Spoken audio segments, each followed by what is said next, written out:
दोस्तों, बिहार के बेरोजगारों के लिए बहुत ही बड़ी खुशखबरी है। नीतीश कुमार ने लगभग बिहार चुनाव में हार मान ली है। दोस्तों, अगर आप चाहते हैं कि आपकी पसंद की सरकार बने तो वीडियो को पहले लाइक कर दे, उसके बाद चैनल को सब्सक्राइब कर दे और बगल में जो घंटी है उसको दबा दे।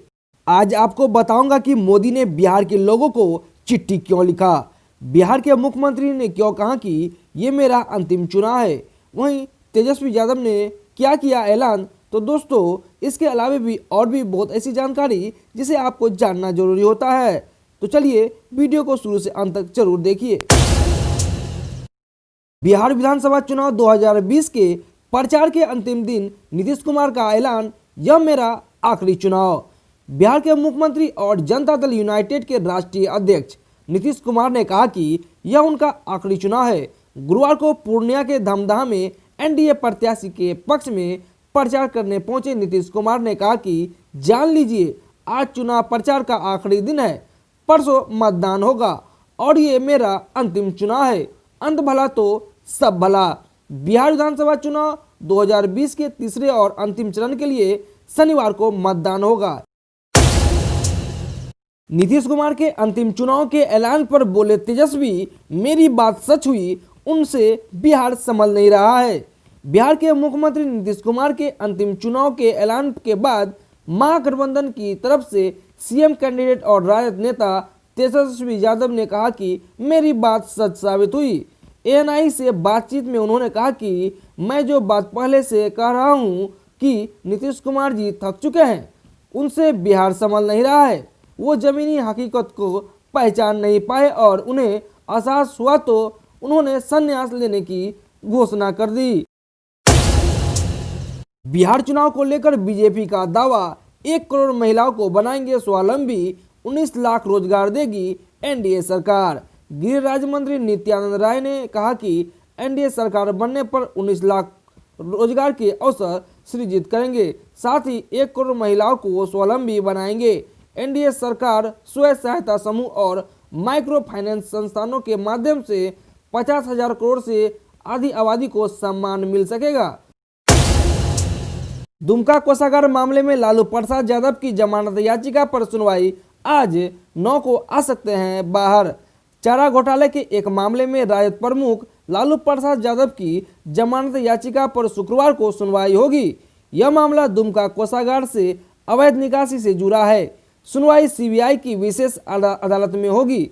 चारा घोटाले में सजा काट रहे राष्ट्रीय जनता दल के सुप्रीमो और बिहार के पूर्व मुख्यमंत्री लालू प्रसाद यादव को चाईबासा कोषागार मामले में पिछले 9 अक्टूबर को जमानत मिली थी।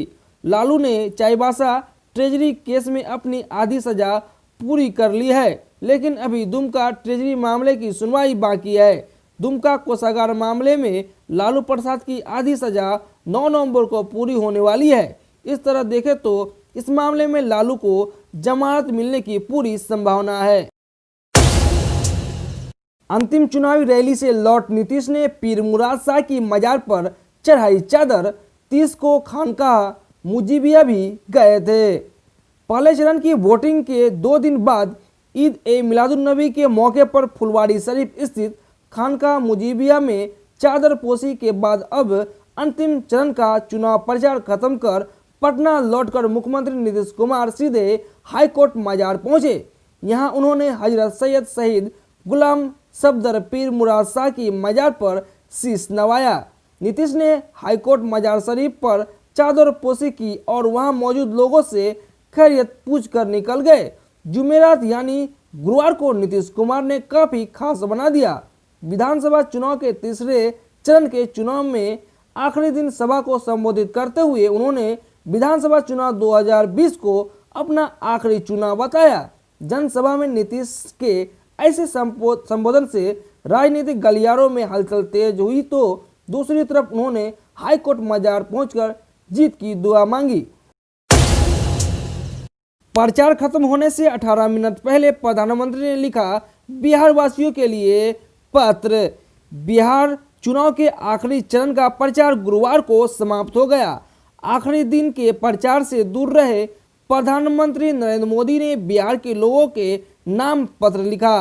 बिहार के भाइयों और बहनों के नाम मेरा पत्र, के माध्यम से उन्होंने अंतिम दिन के प्रचार में अपनी मौजूदगी दिखाने की कोशिश की।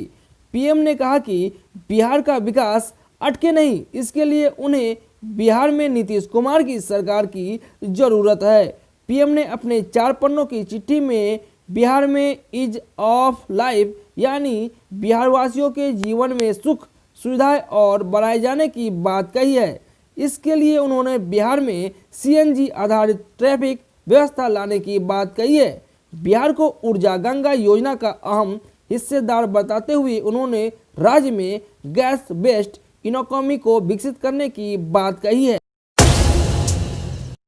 तेजस्वी पर उपेंद्र कुशवाहा का हमला, कहा 6 करोड़ बेरोजगारों के सामने 10 लाख सरकारी नौकरी देने का वादा जुमला भर।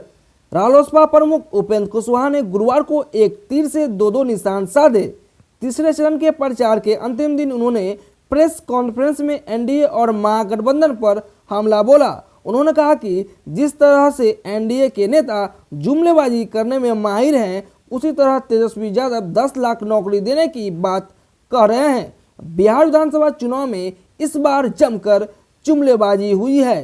तेजस्वी पर तंज कसते हुए उन्होंने कहा कि 10 लाख नौकरी देने का वादा भी एक चुनावी जुमला है।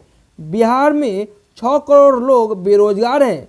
ऐसे में राजद युवाओं की भावनाओं के साथ खिलवाड़ कर रहा है। इनका दावा है कि बिहार में 42% बेरोजगारी है। राज्य में 5 से 6 करोड़ लोग बेरोजगार है। इनमें 10 लाख नौकरी की बात करना बेईमानी है। इसमें बेरोजगार युवाओं की संख्या 2 से 2.5 करोड़ है। सरकारी आंकड़ा है कि 18 से 20 लाख लोग पलायन कर चुके हैं। बिहार चुनाव में पब्लिक को लुभाने के लिए इस बार बेरोजगारी, शिक्षा और रोजगार की चर्चा हुई है। अंतिम चरण की 78 सीटों पर थमा प्रचार का शोर, 7 को होगी वोटिंग। बिहार विधानसभा आम चुनाव के तीसरे व अंतिम चरण में 15 जिलों की 78 सीटों पर होने वाले मतदान को लेकर प्रचार का शोर थम गया। सभी दलों के नेताओं व उम्मीदवारों ने अपने पक्ष में मतदाताओं को गोलबंद करने के लिए गुरुवार को पूरी ताकत झोंक दी। मुख्यमंत्री नीतीश कुमार, नेता प्रतिपक्ष तेजस्वी यादव, रालोसपा प्रमुख उपेंद्र कुशवाहा, लोजपा के चिराग पासवान सहित अन्य नेता पूरे दिन विभिन्न चुनाव क्षेत्रों में जनसभाओं में शामिल हुए। इस चरण वाले निर्वाचन क्षेत्रों में 7 नवंबर को मतदान होगा। 4 विधानसभा क्षेत्रों में सुबह 7 बजे से लेकर शाम 7 बजे तक और शेष 74 विधानसभा क्षेत्रों में सुबह 7 बजे से लेकर शाम 6 बजे तक मतदान होगा।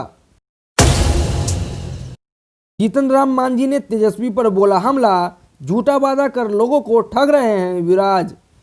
पीएम नरेंद्र मोदी के नेतृत्व में देश सुरक्षित है तो नीतीश कुमार के नेतृत्व में बिहार सुरक्षित है। ये बातें पूर्व मुख्यमंत्री जीतन राम मांझी ने रोहुआ मध्य विद्यालय में एनडीए के बोचोहा विधानसभा उम्मीदवार मुसाफिर पासवान के पक्ष में आयोजित चुनावी सभा को संबोधित करते हुए कही।